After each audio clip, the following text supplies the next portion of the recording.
बस कर, अब दिमाग मत खा। हो गया, मैंने सुन लिया। यार देखना, पूरा दिमाग खा के रखा है। We frequently use these types of terms and statements for a person who is irritating us, to whom we don't want to talk anymore, or any topic which is very irritating to our mind. But what does this mean? Does it really mean that he is eating your brain? Is it possible that something or someone can eat your brain? Yes or no? Let's see it. Hey guys, welcome back to my channel. Today is Friday and I'm here with Facts Friday. Yes, there's a thing that can eat your brain. Naegleria fowleri is a free-living excavate form of protist that can enter the human body through the nose, travel to the brain, destroy the brain tissues, invading the nervous system and consuming the brain. Like that organism is literally eating your brain. It is also known as brain-eating amoeba, single-celled organism. This species was discovered in 1965 and its formal name is Naegleria fowleri.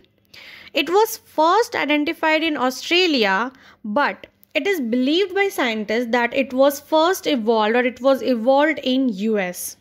There are many species of this genera, but only the fowleri species causes human disease, and there are several subtypes of this species and all are equally dangerous.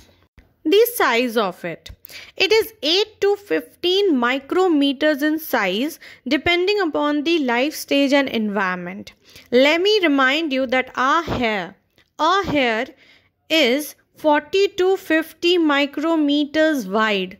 So you can imagine the size of this species, fowleri. Now, like other amoebas, this species also reproduces by cell division, and when the conditions aren't right, the amoebas become inactive cysts. And when the conditions are favorable, these cysts turn into trophozoites, and trophozoites are the feeding form of the amoeba. Now, where are brain-eating amoeba found? Like, we should know that what is its habitat so that we can avoid it. It lives in very warm water. It can survive in a water as hot as 113 degrees Fahrenheit. Too hot for me. I don't want to go. Now, some of the examples of these places are warm lakes, ponds, rock pits, warm, slow-flowing rivers, untreated swimming pools and spas as well. So from now onwards, please make sure, guys, that the pool water is completely fresh. Then untreated well water or untreated municipal water as well, hot spring and other geothermal water resources, thermally polluted water such as runoff from power plants. Therefore, our rivers getting contaminated by these power plants are a major concern for us. In aquariums also, and like soil including indoor dust, etc. So does it mean that if we get into an warm water accidentally maybe, so we'll be caught by this organism? No. Infection will only happen when the water containing the amoeba gets into the body, and that too through nose. The amoeba can only travel from nose up to the brain, and there it destroys our brain tissues, hence hampering our nervous system and ultimately consuming our brain. What about drinking water and getting in contact with the person suffering from it? It's okay, it's perfectly fine, because it cannot be passed from one person to another, and at the same time drinking contaminated water also won't cause an infection. It can't live in salt water. It can't survive in properly treated swimming pools as well, or properly treated municipal waters. And do you know that most cases of Naegleria fowleri disease occurs southern or southwestern states? Over half of all the infections have been in Florida and Texas. But if you are infected, it's very deadly. It's very deadly. Since 1962, there are just 4 people who have survived this disease. Just 4 people. Now, how to know that a person is infected?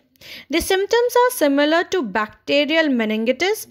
If a person is infected, he'll have a sudden fever, headache, stiff neck, or vomiting days after swimming, etc.